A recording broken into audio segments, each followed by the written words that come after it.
Народните избраници утре ќе дебатираат за интерпелацијата на министерот за внатрешни работи Панче Тошковски, а која ја поднесе Левица. Опозицијската СДСМ пак денеска со нови обвинувања против Тошковски дека, како што велат, како прв човек на МВР дозволил да прекршочна која требало да ја добие братот на градоначалникот на Газибаба поради брзо возење на крај завршила кај друг сторител за непочитување на сообраќајни правила.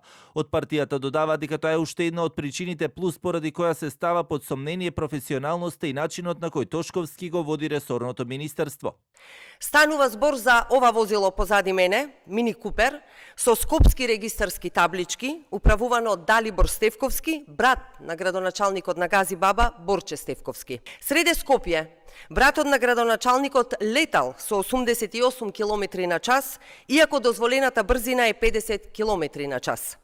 Свиркачи од Министерството за внатрешни работи ни доставија видео снимка од радарот. Полицајците почитувани го стопирале за да го казнат за пребрзо возење, но тогаш Далибор Стевковски телефонски контактира со некој во Министерството за внатрешни работи. За само една минута, началникот од Министерството за внатрешни работи, кој според нашите информации во тој момент дури и не бил во земјата, се јавува на полицајците и им дава наредба братот на градоначалникот да не биде казнет и да биде ослободен. И лидерот на СДСМ Филипче веќе најави дека како пратеничка група ќе гласаат за интерпелацијата на Тошковски на утрешната седница која поднесе Левица.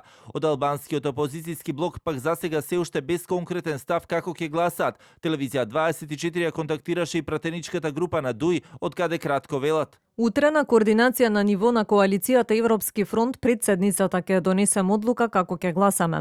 Тоа што е јасно е дека секако ќе земеме учество во дебатата, а нашиот став околу гласањето ќе биде познат веќе во текот на утришниот ден. Телевизија 24 ги контактираше и дел од пратениците од крилото на Таравари, но само кратко ни одговорија дека нема да гласаат за интерпелацијата на Тошковски.